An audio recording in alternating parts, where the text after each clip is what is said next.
British গণমাধ্যমের এখানে কিন্তু আমরা দেখেছি যে তারা এতটা মানে কি বলবো যে সচেতন থাকে কিংবা উগ্র থাকে বলা চলে যে সেটা যদি ইংল্যান্ড কোনোভাবে ম্যাচটা হারে মানে সেটা তাদের প্রত্যেক খেলোয়াড়ের প্রতি এত তির্যকভাবে তারা প্রতিবেদনগুলো তৈরি করে, এটাও কিন্তু আসলে অনেকটা মন খারাপ হওয়ার মতো।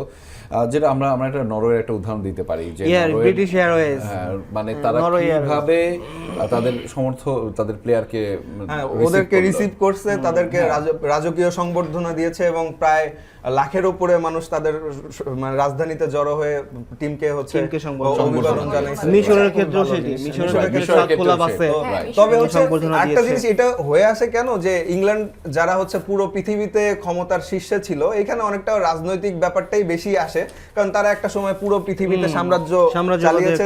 তাদের মতো দেশ যখন ক্রিকেট কিংবা ফুটবলে ভালো মানে অবস্থান ধরে রাখতে পারে না, সেটা গণমাধ্যমের চোখে একটু চক্ষুশূলী হয়।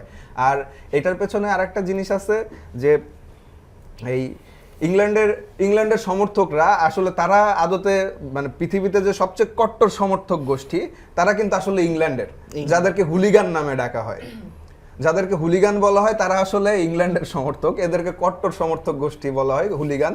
তো হুলিগানের মতো আর্জেন্টিনার আরেকটা সমর্থক গোষ্ঠী আছে যারা হচ্ছে বারা ব্রাভোসে, তাদের হচ্ছে এই সমর্থক গোষ্ঠীকে নিয়ে আর কি ব্রিটিশ গণমাধ্যমের অভিযোগটা ছিল এই ম্যাচের আগে। নিশ্চয়ই আমরা শান্তিপূর্ণভাবে ম্যাচটা আসলে দেখতে চাই এবং সেমিফাইনালটাও আসলে শান্তিপূর্ণভাবে হোক।